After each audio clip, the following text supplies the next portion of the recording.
If you want to grab our men's lifestyle supplement, Male Advantage ebook, or my personal workout and diet plan, all links are in the bio.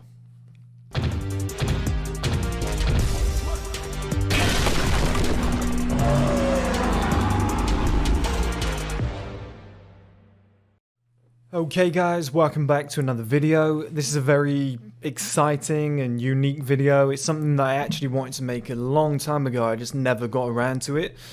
But it's something that I've noticed in the fight world, if you would, within boxers and UFC fighters, or just MMA fighters, should I say.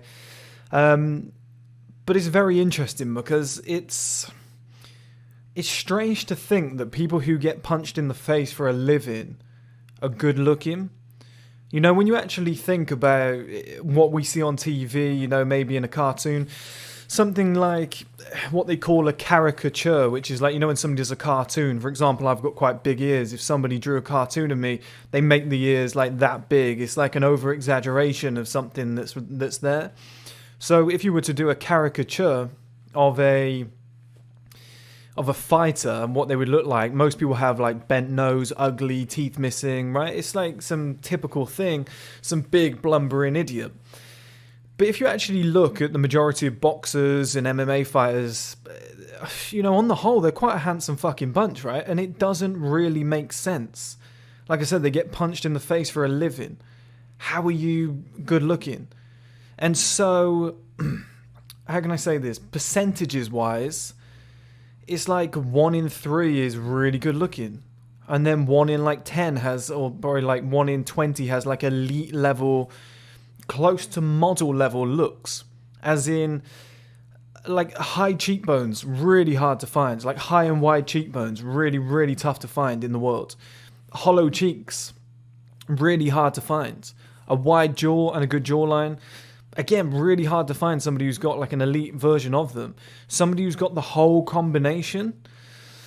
I mean, guys, we're talking like 0.5, 0.1% of the world's population. That's why these people are like highly paid models. I'm talking like, you know, somebody like a Jeremy Meeks is like top level version of that. I want to make a video soon on why I believe Jeremy Meeks ended up becoming good looking to the extent that he is now. I think that'll be a really interesting video to make as well. But it's scary to think that like 1 in 20 guys in the UFC, like let's just use the UFC for example, isn't that far off a Jeremy Meeks. Like I've got a decent number of guys that I can like show you pictures of in a minute. We'll move over to the screen and I'll come back to discuss something. But we're going to see like a decent number of guys that have got some top level, elite level like DNA, or at least like, let's say, facial genetics, it would appear. So then the question is, Chris, why are you making this video? Are you just telling us that, you know, good-looking guys like to fight? Well, no. Like, that's a logical fallacy. Like, it doesn't make sense. Are you telling us that, you know, they just won the genetic lottery? They're tough, they're good-looking, they get all the girls, life isn't fair. The UFC, boxing is just full of these chads. Well, again, no, we know this isn't true. Okay, it's just illogical. They're logical fallacies. It doesn't make sense. Good-looking guys love to fight. We know that's not true. We all know hundreds of good-looking guys that are pussies, right? So you go, well, what the fuck is going on? Like, how is this happening? And it's something that I call accidental fundamentals. So there's certain fundamentals of human life in general, but I specialize in men, okay? So there's certain fundamentals that if you are to do them, you become better looking. Like, for example, chewing gum. Like, for example, working out, having a clean diet. Like, there's just certain fundamentals that you can do which improve your looks.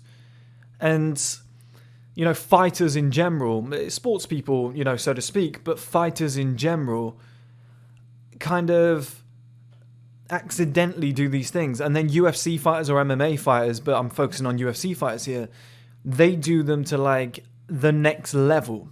And I'll break all that down, okay?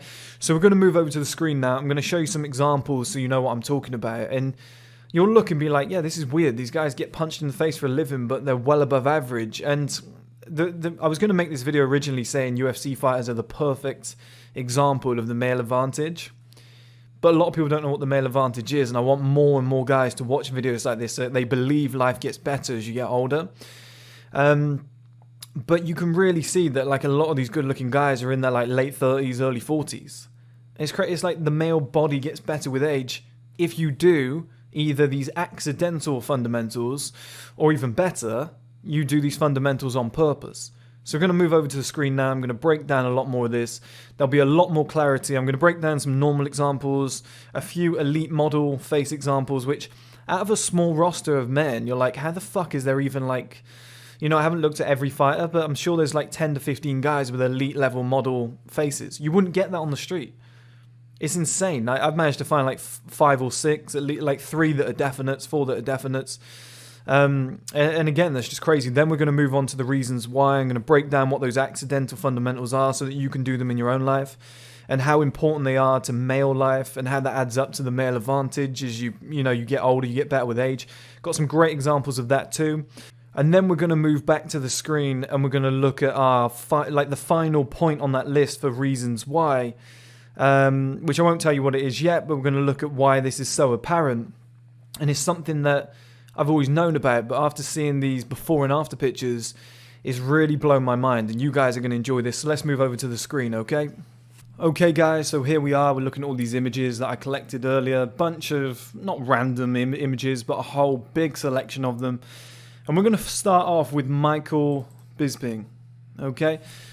So Michael's an above average looking guy, and bear in mind Michael's 42 years old. He looks pretty good for a guy who's been punched in the face for the last like 22 years, alright? Like I personally think he looks pretty fucking good. Like dressed up in a suit, I think if he was to buy one of my strong collared shirts I'm bringing out soon, he'd look even better. But you know, that's a handsome man, you know, decent bone structure. Like how many guys are looking like that at 42? Like... he looks fantastic. Any women like 27, 28 and above probably swooning over this guy. I just think it's like, it's crazy how consistent this is in all of these fighters. I think I've got other pictures of Bisping on here as well. If I haven't, we'll just move on. But again, guys, it's going to be one of these raw videos. Okay, I think that's the only one I've got of Bisping. But you can see a real handsome guy, okay, off the bat. So the next one is George St. Pierre. And I believe he was in his 40s. When I think he was 40 years old. Yeah, he's 40 years old now. So he's 40 years old when these pictures were taken. You know, the guy looks fucking fantastic. I don't know if he's 40 there, he might have been younger, but he looks fucking fantastic. You know, good structure to him, looks 10 years younger than he actually is. You know, he could pass as 30. The bloke looks fantastic, you know, and when he shaves his head, personally, I think he looks even better. When he grows like the stubble out, etc. Looks like a real stud, like a real above average handsome guy. And the next guy I want to take a look at is Adesanya. Adesanya's bone structure is insane. Look, he's got the hollow cheeks. This kind of chin area clearly protrudes out, moves forward, which means that his maxilla's in a great position. He's got this strong, proud brow bone here, which is a very masculine trait. His cheekbones are really high. He's got the hollow cheeks, like I said.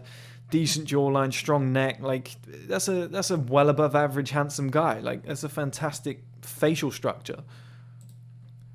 Now Conor McGregor's the next one. Now if we take a look at McGregor when he was younger, here we go. Like not a handsome guy, okay? He was probably about 19 years old here. Just faces like mush, okay? Let's just zoom in so you guys can see this properly. Like not a handsome guy, face like a potato. I think he'd agree to that. But now look at him. Like that's male model status. Like he's, you know, obviously Jeremy Meeks, something like that is a higher level, David Gandy, whatever. But he could pass as a male model. I mean, the guy looks absolutely fantastic.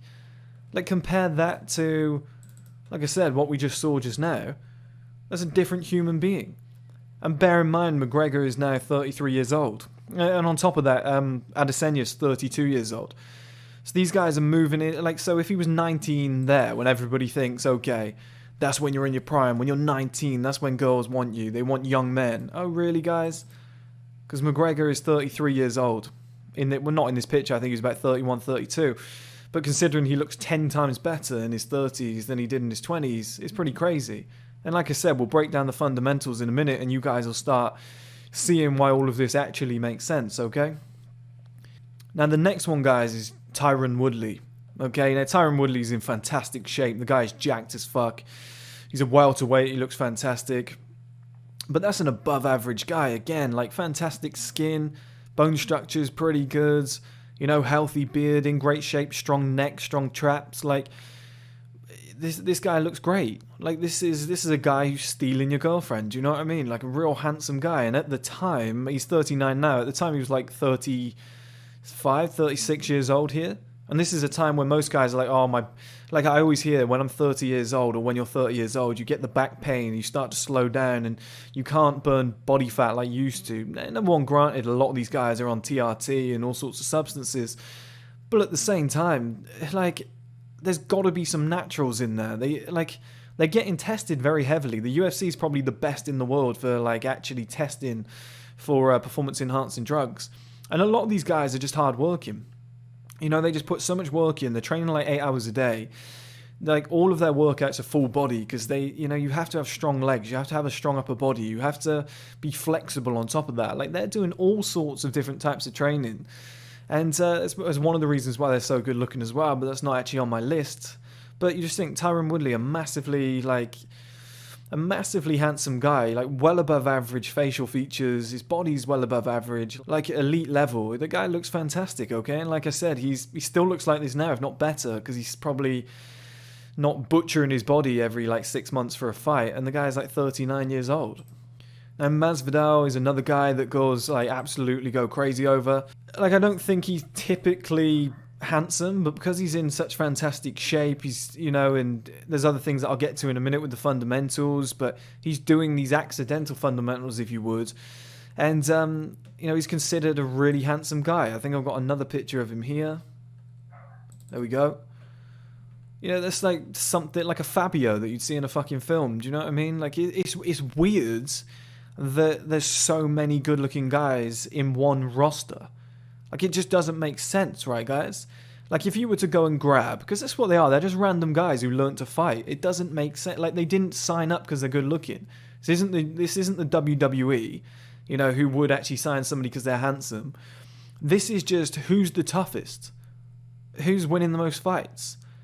And it just happens to be, you know, these fucking handsome guys have managed to make it to the top. It's like, that doesn't make sense. That doesn't add up. So there must be something going on here, an accidentally fundamental level, which is creating these handsome guys, which is what we'll get to in a minute. Now, another guy, Cody Garbrandt. The reason I've got him on this list, number one, really handsome guy, clearly, like fantastic facial features. Nothing like too elite. I think most people could achieve this face with low percentage body fat. I don't think he's got an amazing jawline, cheekbones or anything like that. They're pretty high, but just good features on the guy. Just a handsome guy, right? With low body fat. That's basically all it is. But he's 30 years old, 5'6". You know, women absolutely love the guy. He's got women throwing themselves at him. And so for all those guys that are like, oh, I'm 5'6", I'm 30 years old, my life's over. It's like, guys, there's so many examples out there of guys that are killing it. You know, if somebody said to me, right, you can't be you anymore, you have to be Cody Garbrandt, are you annoyed? I'd be like, hell no. What, this tough guy who's got money, 5'6", 30 years old, you know, gets really good looking women, has got respect, like, that's a fantastic situation. Like, I wouldn't be upset about that, and I'm 6'2" now, so like, I do find it crazy. I think a lot of it is just, it's like when you go bald, guys are like, oh, the reason I don't get women is because I'm bald, and you go, no, it could be everything else. Like, when you weren't bald, were you getting loads of girls? No, not really. Like, one or two more, and you go, well, yeah, exactly. Like, it's not a world of difference. It's not the reason. Like, it's a contributing factor, but it's not the reason. And it's the same with height. It's not the reason.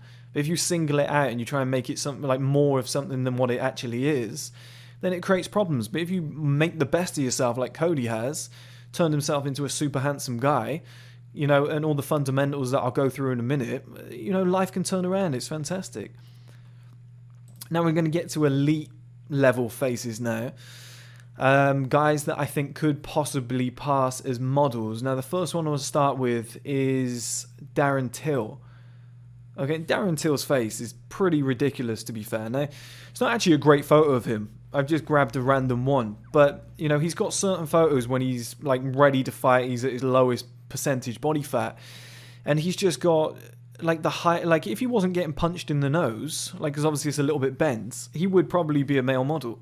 And he's got these really high cheekbones. He almost looks like Cillian Murphy, who plays Tommy in Peaky Blinders. He's got this really wide jaw, like this wide face, wide cheekbones, like his palate expansion must be massive. He's got this sticky out chin. His jawline is actually terrific. If you go and look at pictures of Darren Till, you'll see. And this picture isn't doing him justice, but he's got the hollow cheeks and everything. Like, this guy could pass as a male model. Like, I've seen guys like him in Topshop, you know, ads and stuff like that. Top Man and all that sort of stuff. Boohoo Man, whatever. Like, guys like this are in those sort of ads. Now, the next one I want to look at, guys, is Korean Zombie. Now, Korean Zombie, again, has, like, elite level male, like, let's say facial structure, right? It's crazy. He's got the really high cheekbones, the hollow cheeks, the jawline, etc. Like, this guy, hands down, could be a male model. It's absolutely insane. And I'll tell you what's, like, really, really interesting based on all the guys that I've showed you so far. I've shown you white guys, black guys, Hispanic guys. You know, you've got, obviously, a Korean guy here, so you've got Asian guys. They're all from various different backgrounds. They've all got various different cultures that they live within. They've all got different habits. They've all grown up in different households, etc. Like, the point I'm making here is there's no consistencies in their upbringing or their lives, yet they've all got the same outcome, which is either really good looking face or elite level model face. They've all got the high cheekbones, the hollow cheeks, the solid jaw. They're all handsome guys, you know. Do you see what I mean, guys? Like, there's no consistencies in their backgrounds. There's no excuse here where we can say, yeah, but Asian guys have great faces. Yeah, but black guys have... All of these guys that I've shown you are from different backgrounds. There are various variables, if you would, at the start, at the beginning of this, at the beginning of their lives. Yet the final outcome is they all have similar facial features, which is high-level male facial features. So why is that? And you go, well, there must be some consistencies involved, which is what we'll get to in a minute. And the second one, when he was younger, you know, Darren Till's 28, by the way. Chael Sonnen's 44. But this is Chael when he was younger. I guess he was in his late 20s, early 30s at this point. I imagine early 30s because he was fighting Silva. I think it was a bit later on, or mid-30s. And look at the guy's cheekbones. Again, high and wide. He's got the kind of hunter eyes. He's got the solid chin. He's got the hollow cheeks. He's got like a decent wide jawline. He's in fantastic shape. This guy could, again, easily be a model. Like one of the older models, like one of those like guys that are in their mid-30s that are advertising for like a decent high-level menswear brand, you know, but he could easily do it. And even today, let's see if I got his like pictures of Chael Sonnen now that he's older. Look, still solid jawline, solid face structure, big chin. Like, he's still a super handsome guy, okay? And that's him at like, I think he's 44 now, so he's probably like 40 during that time. You know, there's a lot of other pictures of him as well with low percentage body fat. I think this is him very, very recently. Like, still ridiculously handsome guy for somebody who's in his 40s. Like, most guys late 20s would want to look like this. He's in his 40s and he looks terrific. You know, and guys say, oh, it's great genetics, but it's like, come on, guys. Like, across the field, across the whole roster, there's this many guys that are this handsome. There's this many guys with elite level fucking genetics. You know, and maybe the kind of cream of the crop here, because he's done actual modelling, like he's on a big contract, is Luke Rockhold. Now, again, like there's better pictures of his face. He actually, you know, you should go and search Luke Rockhold. He looks super handsome in other photos. He does modelling for like Armani and shit. But this guy, again, wildly attractive. Like, all the ring girls are like, yeah, he's one of the best looking guys I've ever seen. He's a fighter. He gets punched in the face. It doesn't make sense. They've all got like busted up noses. It doesn't make sense. Like, if you said, I'm a fighter, I get punched in the face for a living, but I also do modelling. It's like, hang on a minute. What are you talking about? Like, those two just don't tie together. It doesn't make sense. But you've got these like elite level models consistently coming out of, like I said, the UFC. It's mental. You've got Wonderboy Thompson as well, who I've got a picture of here. You know, look at that for a structure. perfect jawline, perfect chin, you know, everything's in sync, almost golden ratio, good, like, strong brow bone, good straight nose, high cheekbones, hollow cheeks. Like, again, he could be a model.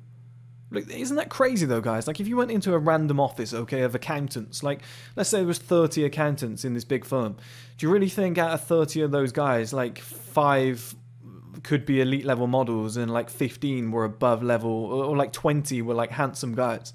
It doesn't make sense, right? You'd be like, that's impossible. Like, how the fuck is that even a thing? But in the UFC, this is exactly what you get. You get like 30 guys, 20 are really good looking. The others would be if they lost their body fat, like a Daniel Cormier or something, or a Derek Lewis. But then, like, out of those 30, like, 5 are like elite level good looking. Like, this, again, this doesn't make sense. It's like 1 in 6 people. It just doesn't add up. You know, Tony Ferguson, not a good looking guy, right? By traditional standards. Like, he's got some bad features, obviously, like, notably his ears and whatnot.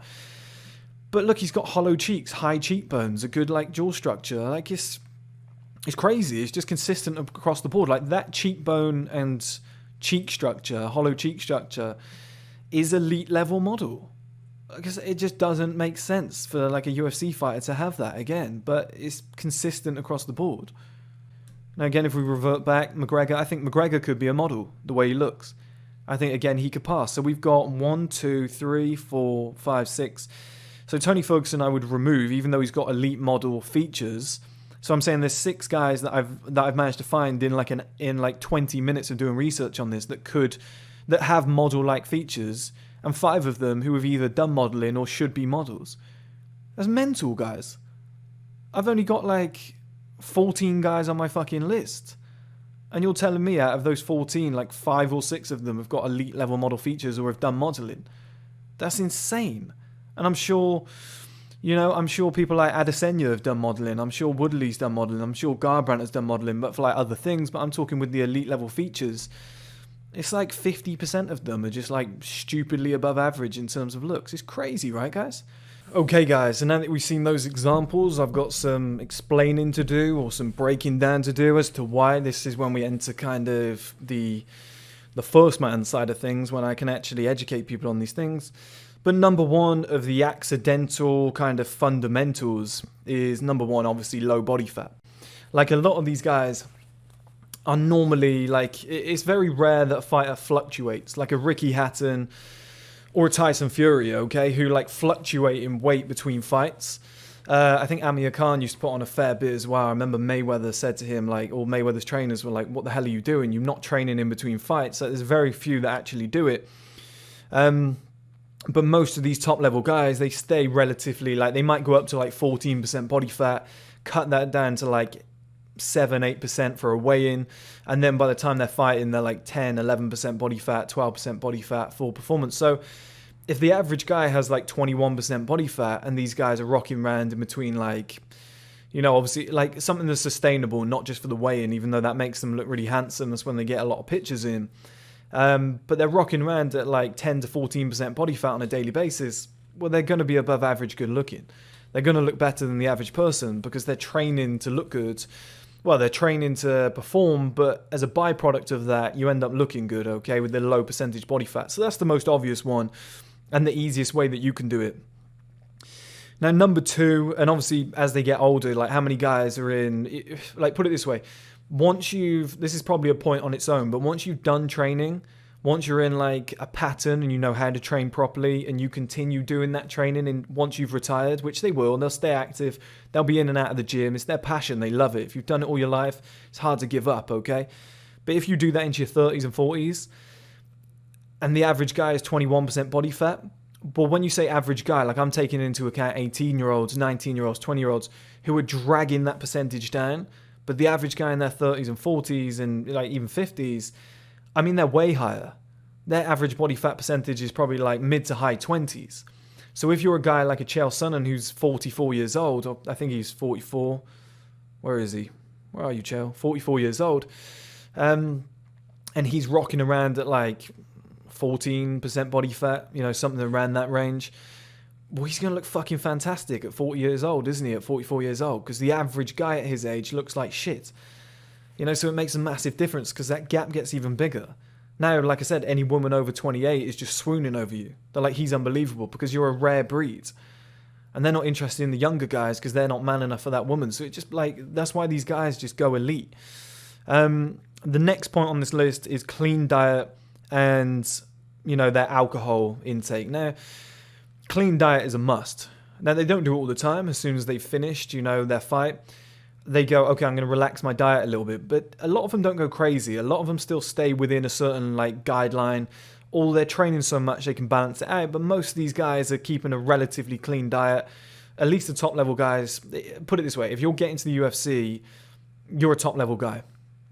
If you're getting to that elite level division, you've taken the time you're probably pretty focused. You're probably pretty fucking locked in and dialed in, right? You're not going to be like, 50% of the time I try. You wouldn't have made it.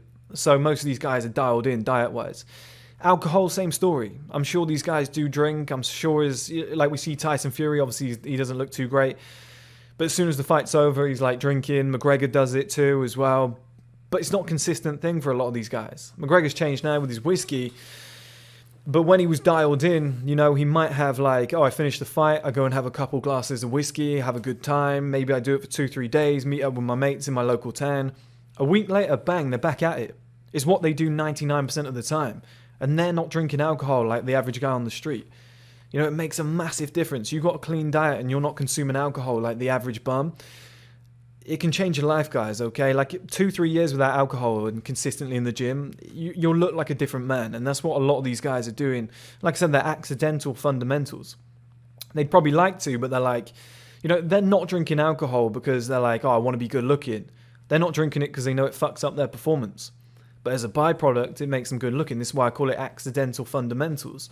There's plenty of people in Eastern Europe who have got unbelievable jawlines and strong jaws because they chew like tough bread or whatever, or they're quite stoic people, so they've always got their mouth closed. They don't talk as much as Americans or British people. So this is something that I'll do on Jeremy Meeks soon, but when your mouth is closed, your tongue's more likely to be on the roof of your mouth, high cheekbones, hollow cheeks, it can all come together. There's accidental things that a lot of people do, which brings it all together. Now the next one was 3 different points here. I'm going to start with chewing gum. You'll see a lot of fighters doing this. McGregor does it all the time. They chew gum often because it strengthens their jaw. When you strengthen your jaw, if you take a punch, you're more likely to be able to resist it, okay? If these jaw muscles are larger and stronger, it's just better. It's just better. It just adds more structure, okay? So that's why they do it. Number 2 is the gum shield. When it's in your mouth, the gum shield, you tend to bite down on it a lot. And when you're training, when you throw a punch, you don't just, you should be relaxed, but a lot of people aren't relaxed. When you throw a punch, you tend to bite down. You tend to clench. People always say that when the fight's going tough, they're bite down on the gum shield, dig in. That's what these guys are. They're fighters. So when the going gets tough, in sparring or in a fight, they're biting down. So how many more times are they clenching this jaw, working these jaw muscles? Probably 1,000 times more than the average person on the street or the average man on the street during a year. It's crazy. That shit adds up. Now the final one is mouth closed. Now, if you're going to take a whack, if you're going to take a big punch to the jaw, you don't want to be like that. If you get rocked like that, it's going to be a shit show. You're probably going to break your jaw. If this is closed, you can take a lot more impact. I don't know why I keep punching myself in the face. I look like a psychopath, right? I'm trying to get across an example. I told you this channel was raw and different. But when your mouth is closed, which they train to do because, again, it's another accidental fundamental, it's better for not getting knocked out. You don't want to have your mouth open. You want your gum shield to be in there and everything together, okay? Well, when you're doing that, like I said, your tongue is more likely to be on the roof of your mouth. Now, during a fight, they're probably not saying, I'll close my mouth and my tongue's on the roof of my mouth, whatever. But I'm saying that becomes a habit. If you're used to keeping your mouth closed all the time because of fighting, that becomes a habit in your normal daily life. So most of the day, you've got your mouth closed because it's just what you do. It's just what you're used to doing. It's just a habit. Like I said, you'll be sat there, be open, and you'll just close it up. Because that's what your coaches keep fucking telling you all the time when you were young. So it's become a habit. It's ingrained in there. Mouth is closed. This is getting stronger. Tongue's more likely to be on the roof of the mouth. It's pushing the cheekbones upwards and the whole maxilla bone upwards and forwards, making them accidentally better looking. That's why it's an accidental fundamental.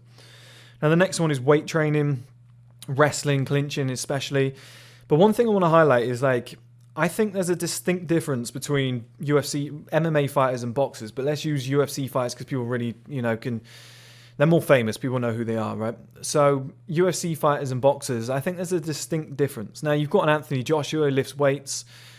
Guy's a stud, okay, but most boxers, like Canelo looks pretty good too, but most boxers they've got most of the other things on this list, or if not all the other things on this list. The only thing that they lack is the size. Now, if we were to look at the middleweight divisions in boxing, it's about 72.5 kilograms. That's like on average, that's what people weigh. The middleweight division in the UFC is 84 kilograms. So there's a 12 kilogram difference there, okay? The reason being, the guys in the UFC, they're just bigger guys. They're just bigger and heavier guys, okay? Their legs are way bigger. They have to be. They're doing a lot more things that involve legs. Like, you look at Deontay Wilder, his legs are like matchsticks. They've got bigger now, but they've always been like matchsticks. The only exception to the rule, I would say, is John Jones. That's just his somatotype. But, you've got most UFC fighters have got bigger legs than boxers. Most UFC fighters are doing more grappling. They're doing more weight training because they have to do stuff like clinches. They have to wrestle. It goes to Grant. Like, you see, this is why I don't have a lot of respect for boxing in general. I love boxing. I respect boxing as a sport. But I think outside of the ring, a lot of boxers would get knocked out by a half-decent, athletic, normal guy. Right? Because you see Mayweather. Mayweather can just stand there like that. He's in the Philly shell. What about your legs, buddy? What if I do a takedown on Mayweather? He's fucked. He's fucked. He's finished. Do you know what I mean? I don't see Mayweather beating me in a fight if I can get a takedown or if I can get hands on him. But you watch a Mayweather fight, against McGregor, he dipped his head all the way down to the floor, and his head was like that far from the canvas, and the ref's like grabbing McGregor going, stop. I mean, street fight, you're getting guillotined or kneed in the fucking face. So there's I've got like a problem with boxing in that sense. I respect boxers, but I don't see them as tough guys. I think they're just very good at one thing. So they are tough guys, but they're just very good at one thing is what I'm saying, guys. I don't, and that's why I think UFC fighters are like a step up, because they're doing like weights, wrestling, clinching and stuff like that. They've got the grappling they're doing all the time. And what that builds, to get back on topic, okay, is more of a well-rounded physique. So that builds out the legs. It builds out like the neck. It builds out the traps. They're just bigger. They're just thicker guys. They look more masculine. I always told you guys about that boy to man physique. Well, UFC fighters have nailed it. They've nailed it. Like, most of those guys look like men. Like, you look at a Chael Sonnen and you're like, fuck, that's a thick guy. Like, they're thick set. They've got like the big biceps, whatever. In boxing, in like a 12-round fight, that doesn't really pay. Anthony Joshua suffered from this for a long time now. Like, he was too muscular and he was just getting like he got beat up by Ruiz. Obviously, he's been outmaneuvered by Usyk. He struggled just before that against a few people. His cardio really, really got challenged against Klitschko. If Klitschko was in his 30s, he would have probably fucked up Joshua that night. And Joshua just got too big and bulky. Whereas in MMA, that might have paid. That might have helped. Because you've got to resist a lot of takedowns. You've got to wrestle. You've got to grapple. Like, when you're in the clinch, yeah, it helps to be the stronger guy. You look at somebody like George St. Pierre, the guy's built like a fucking ape. It's crazy. Like, it's a different build. And that build makes these guys better looking. Having that extra thickness, that extra muscle, that weight training regime, which, yeah, boxers do too, but not to that extent, it makes the world a difference. Now, the next one is, and I'll move over to the screen on this now, is neck training. Neck training, submental training under here. And again, this, like, out of everybody on planet Earth, only boxers and MMA fighters, there might be other people, there's Formula 1 drivers, another ridiculously handsome bunch of guys on average, right? Again, doesn't make sense. I could make a whole video on them too, based around that one concept, and low body fat and whatnot. But there's probably like 3 or 4 groups of people on planet Earth that actually train their necks. Right? There's obviously people who train, like myself, who train their neck because they understand it, or they just do weight training, whatever. But they actively focus on training the neck and building it up for punch resistance. I'm not going to punch myself in the face again. I'm that close to getting knocked out. But they're doing neck training and accidental submental training exercises under here, which I've told you guys about before, and that makes you significantly good looking because, and we'll move over to the screen now and I'll show you some examples as to why a thicker neck just makes you look fantastic. But number two, the submental exercises under here, we've got a whole bunch of muscles under here. The stronger, like most people are looking down all day like that. Most MMA fighters are strong under here because, like I said, they're doing neck training. These muscles are getting worked too, and it creates a solid jawline. And with the low body fat, they end up having great jawlines. But we're going to move over to the screen now, and I'm going to show you examples of what it looks like to have like a thicker neck, like the difference it makes. We'll maybe go back to some of the MMA, some of the UFC fighters and show the difference in the size of their necks, okay? And just like see how good they actually look based on that. Like we'll actually focus on it. But the examples are mind-blowing, okay, guys? Okay, guys, so now for the final time, we've moved over to this screen. And as I said earlier, let's just quickly look at like a Michael Bisping, right? That's an above average sized neck. We look at this picture, especially of Chael Sonnen. That neck's huge. Like next to Will Smith, like his neck's like double the size. It makes a real difference in terms of like masculinity and looking strong. You've got Gan here, whose like neck is massive. Like he's even, look, he's not typically a handsome guy. He hasn't really got great forward growth. But because his submentals are so strong, he has a solid jawline. Yeah, another example is here is Derek Lewis. So it is the same guy, Gan on the right, jawline. Derek Lewis is fat. Like he has high body fat percentage. I know the lighting helps here, but he's got a pretty solid jawline considering like how chubby he actually is, which is crazy, right? If this guy got down to a low body fat percentage, he'd be a really handsome guy. Like if he started hitting the weights and whatnot. Like Derek Lewis here on the left is actually better looking than Gan. He just has a really high percentage of body fat. But if he were to, like I said, take that down, that's a super handsome guy. He's got massive potential there. But here's a couple pictures I want to show you, okay? This one blew my mind. Here's Jeremy Meeks, one of the best looking guys, probably on planet Earth, right? If we were just to focus on the picture on the left, you'd be like, hey, Chris, what are you talking about? Thin neck, but this guy's super handsome. If you suddenly just jump over to the right, you go, oh, yeah. Oh, yeah, of course. Wow, what a difference that's made. It's like handsome little boy, full-grown man just looking like a boss. Right, this like he's handsome, of course he is here, but it just takes away so much with the skinny neck. Like if these two were twins, the one on the right would be getting the modeling contracts, the one on the left would just be like, bro, go and lift some weights. You're going to be famous if you lift some weights. Like you could see it a mile away. Like his features actually look slightly worse on the left because of the smaller neck. I don't know if anybody else is seeing that, but that's what I'm seeing. Like, he actually looks more handsome on the right, even though it's the exact same face than on the left. That's crazy to me. And it's just from a neck size. That's mental, guys. I'll tell you what, guys, as well, something I forgot to mention earlier is Randy Couture. Now, this guy's in his goddamn 50s. This was him in Expendables. Look how handsome this guy is. Like, that's a top level guy. This was him when he was young. Yeah, above average, but like, the guy's gone bold since then, and he probably looks better now with age. Like, he looks like a stocky Jason Statham. Like, he looks fucking fantastic. And he's in his 50s. Apologies, I forgot to mention that earlier. I don't know why I missed him out. But again, another massive piece of evidence towards the male advantage, okay? But here's another image here. This is a rugby player. Now, if I'm to look at this picture on the left, bear in mind they got the same physiques, legs, everything, arms, whatnot. If I'm to look at this guy on the left, I'm like, what a boss. This is a silver fox. This guy probably in his late 30s, early 40s, probably late 30s if he's still playing rugby. He looks fucking fantastic. This is a hunk of a man, do you know what I mean? Like, he's absolutely stacked. He's like 16, 17 stone of pure muscle, low percentage body fat, got the arm veins, real handsome dude. Looks fucking fantastic. Like, most guys would want this physique. Most guys would want to look like this. He looks great. On the right, with the skinny neck, that's all that's changed here, is the skinny neck. Like, he's got the same face shape. Look, they haven't actually changed that. He's just got skinny neck. And it makes his face look different. It makes his face look skinny, guys. I promise you. Look, let's zoom in. I might be wrong, but I'm pretty sure here. I'm pretty sure they haven't changed his jawline here. Look, it goes straight down at the same angle. It's just this neck comes out wider, and look, it makes his jawline look wider. It makes him look thicker. But on the right, he looks older. Like, he looks like an old man that would just work at, like, some normal office, in my opinion, with a crazy physique on top. But if you were just to see his head, you'd be like, yeah, there's some old guy. I would say he's in his 50s there. Whereas here, I'd be like, guy in his late 30s looking fantastic. What a wild difference, guys, just from a single neck change. And again, this is why I think UFC fighters, because they've got above average necks, they train their necks. It makes the world a difference. They're like one of the only set of guys on the planet who does it.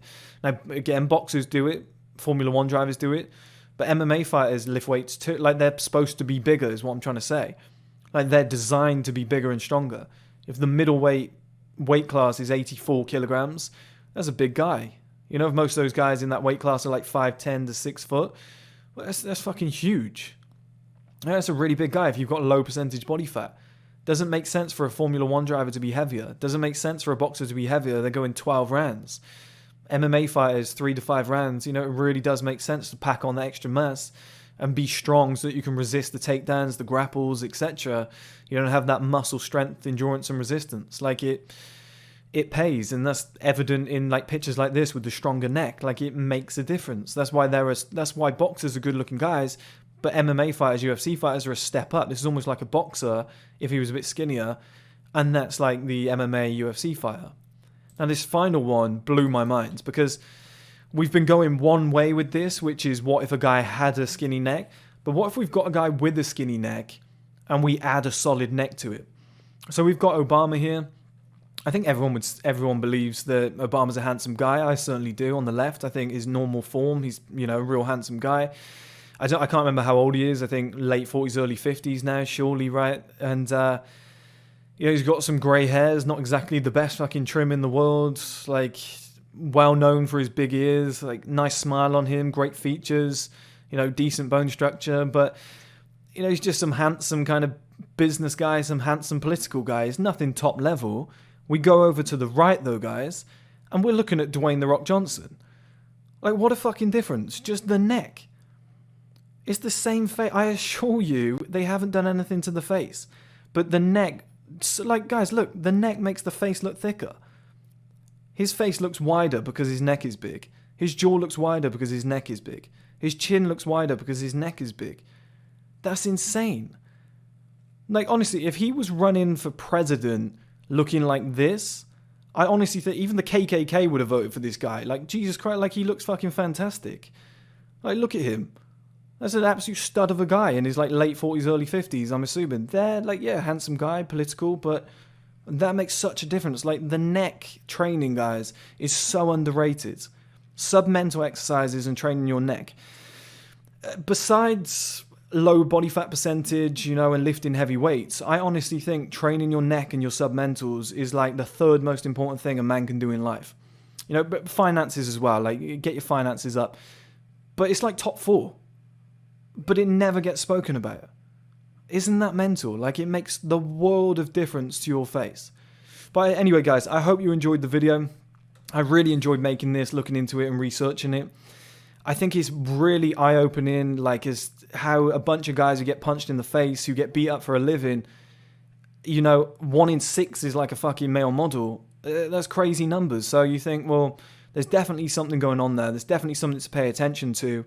That's my breakdown. You might think of other reasons too. You know, some of you might be actual fighters and you're like, actually, Chris, this is wrong, but this is right. You're on the right lines, but it's a logical fallacy. Hey, this is a great community. Like, fill in the gaps, please. Like, obviously, this isn't life according to Chris. I'm just the spokesman. I just get to go on camera and actually talk. But if you guys have got better suggestions, put them in the comments because, you know, it helps all of us at the end of the day. But either way, guys, have a great weekend and I'll speak to you all soon. If you want to grab our men's lifestyle supplement, Male Advantage ebook, or my personal workout and diet plan, all links are in the bio.